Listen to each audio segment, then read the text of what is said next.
I'm in love with Orania. Yeah. Can I stay in here? You're not Afrikaner.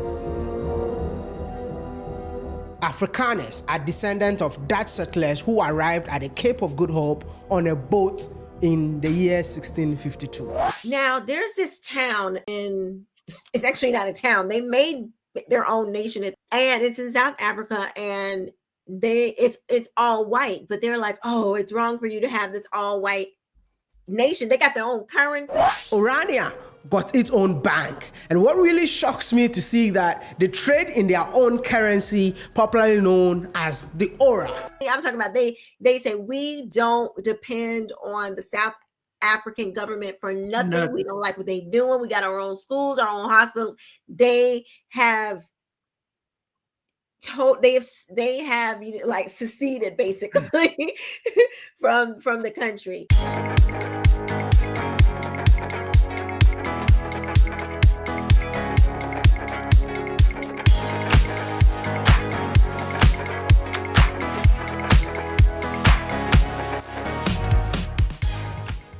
We say Orania is a community for Afrikaners. It's not an issue just white in, black out. It's a question of culture. Have you ever seen a 16 or 17-year-old girl walk around 9 o'clock at night anywhere in South Africa? It's not common. Okay. Yeah. We don't have burglar guards, and if they leave a bike somewhere, tomorrow morning it's still there. Misperception about Orania. The people who have the most to say about Orania have never visited. And this is the problem with us not having representation as far as thoughts in media, where you just have one side being shown at a 98% clip. Like it's just there's no parity in thought. It's just this is what it is and that's it. Yeah. I'm saying think about how apartheid was structured. It wasn't structured for, see, people think that, oh, they say white Western culture, African culture is the same. So apartheid is wrong. But what if the Western culture, and the guy said it, he said Western culture, we've been around for almost 6,000 years. He said, but the Africans are 50,000 years behind that. So what? So he said, and I thought about it, I said, well, let me go look up apartheid. What they had the people doing was similar to what you would do with a child. You have to show your past to go here. It's almost like being in kindergarten and you're teaching children the basics of rules. You got to line up for lunch, line up in the hallways. You got to. Yeah. So to me, I don't think the thought process was all racism. I think it was, okay, how do we get these people, just thinking from a mind, to be civilized? Now, most folks will say, well, what gives them the right to want to civilize or to civilize these people? But we would agree, Quisha, that most Black folks around the world want to live in societies that were created by white people.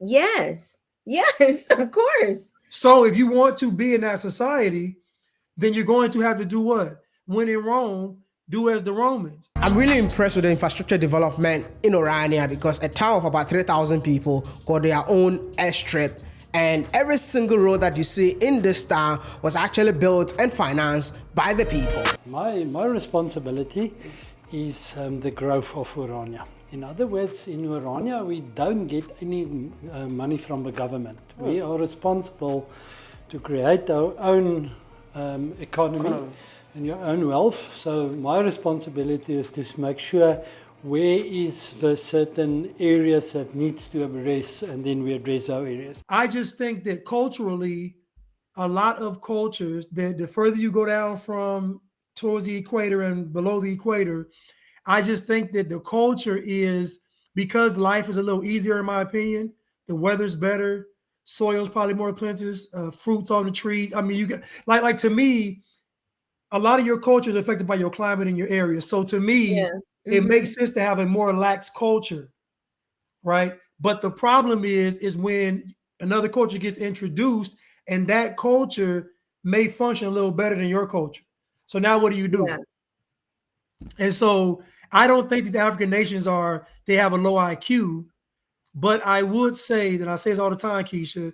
I think it is a culture. It's a culture of low character, meaning that these cultures are necessarily built on, I want to say, biblical principles. They're not built on things like character and honor. And Right. I think these cultures are built on more Kind of like convenient. war. They're built, from what I've learned, they seem to be very tribal. And Yeah.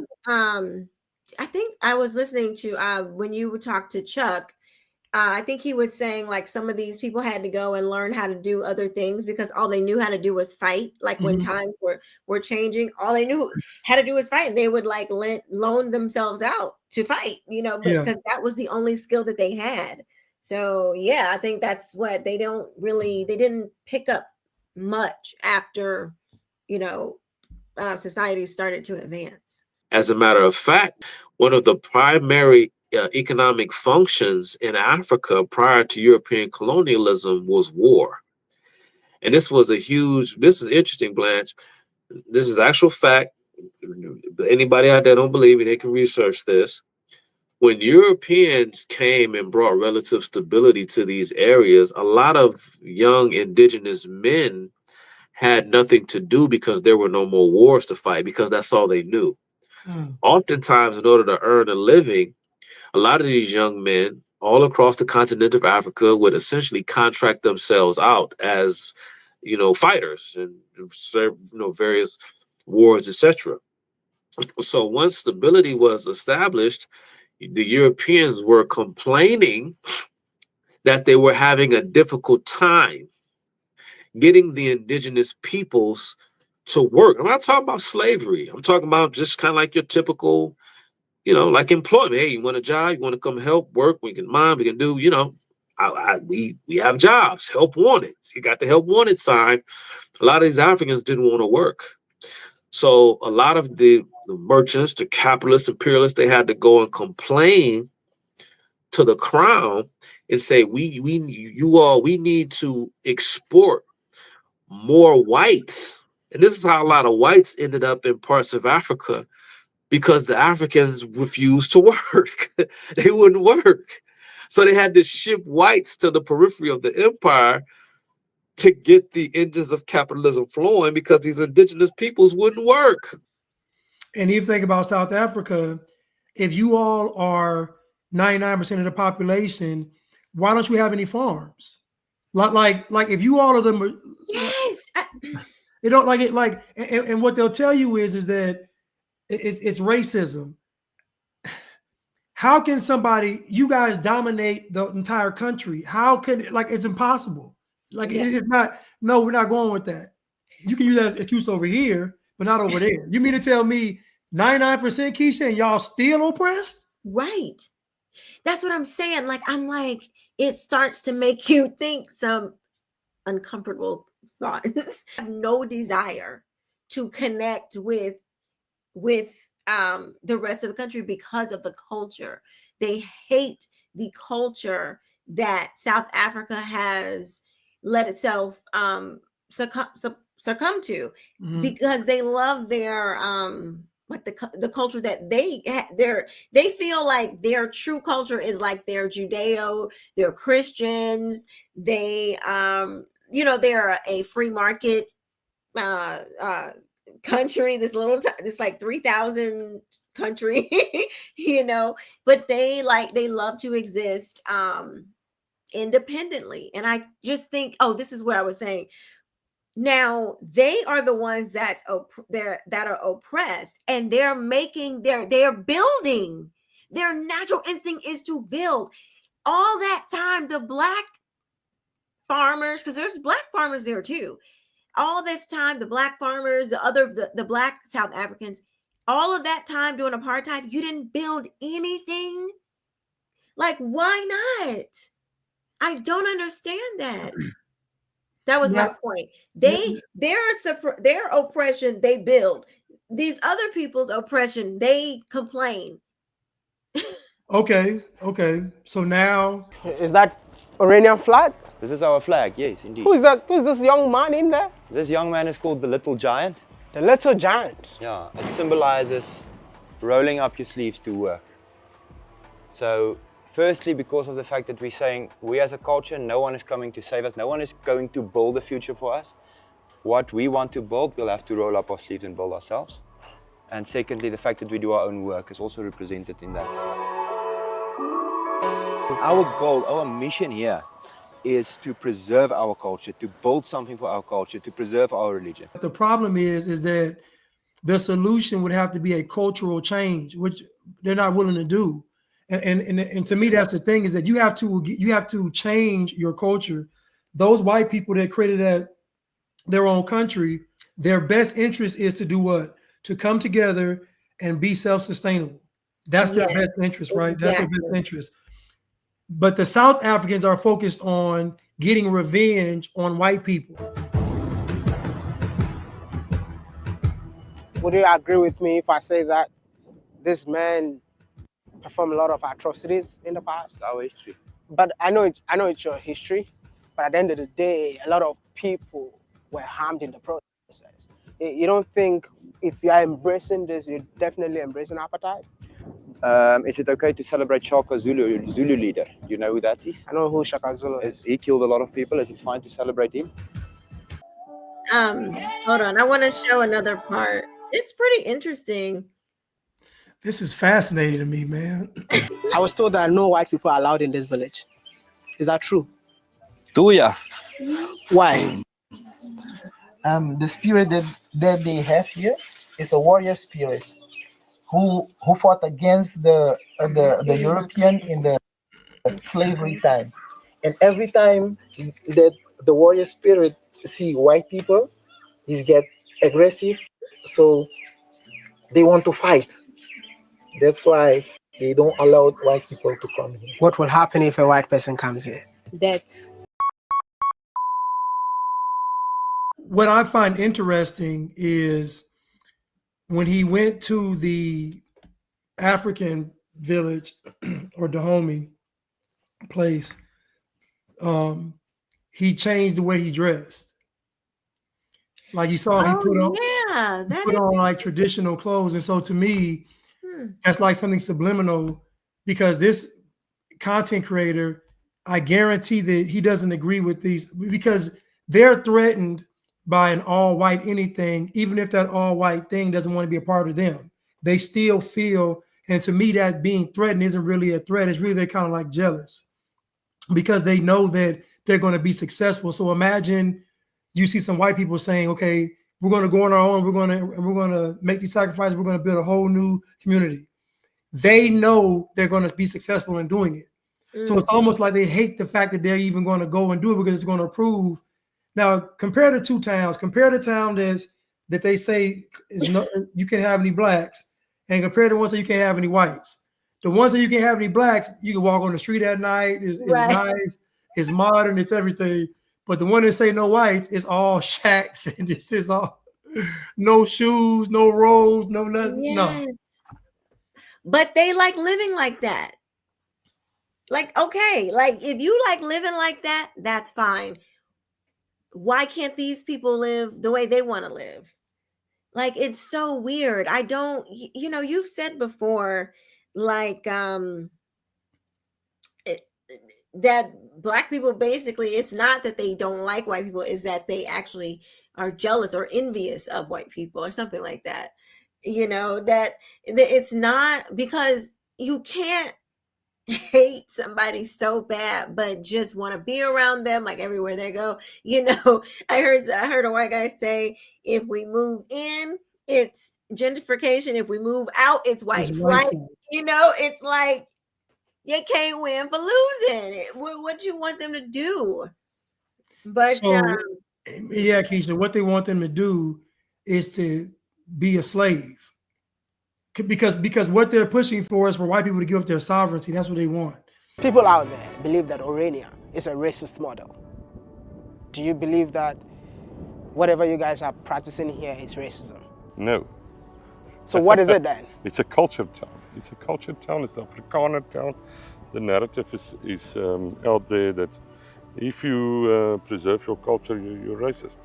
And That's not true. But I don't think an African can leave Africa, go to Europe, and say that we just bought this land and no one is allowed to come in.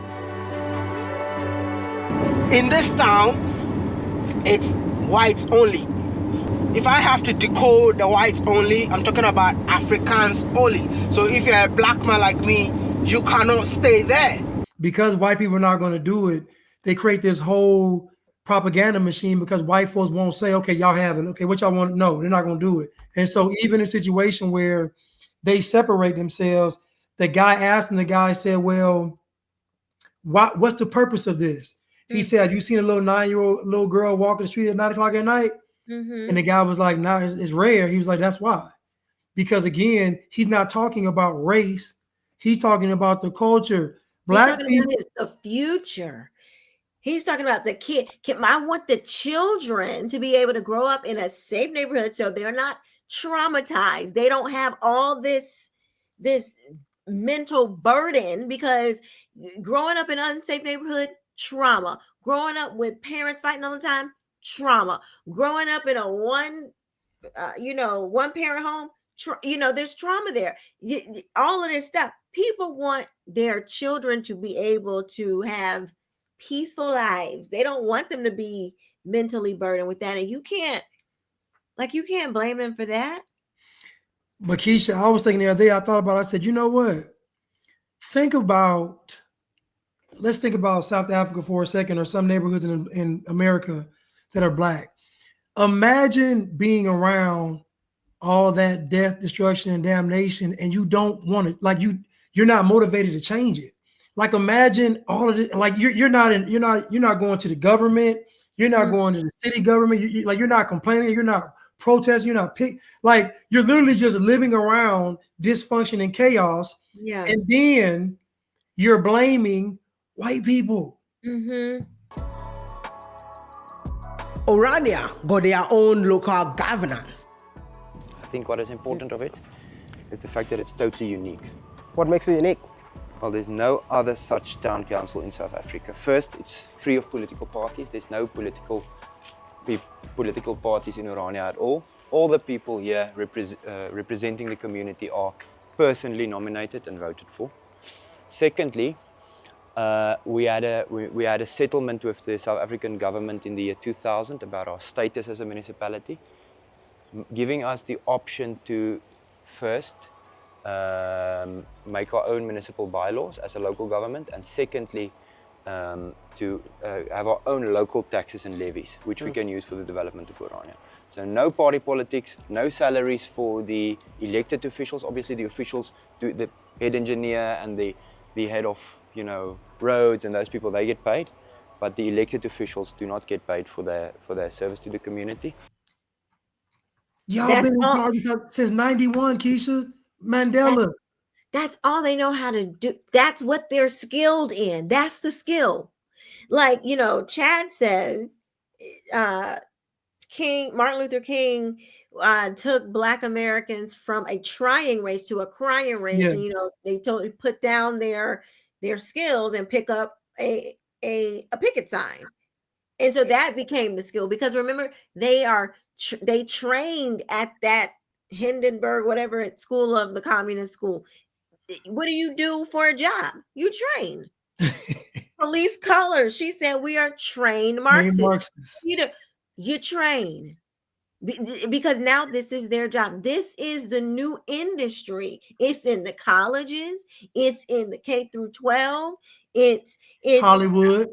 It is on your t-shirts, and it's a textile. Professional sports. It's in the sports world. It is an industry. That is so crazy. And now they have exported it to South America, to South Africa. I keep saying South America. I might not agree with the ideologies of the people living in Orania in certain aspect, but I believe that what they've done in here is super impressive, and I feel like other communities within the continent of Africa can embrace these ideas.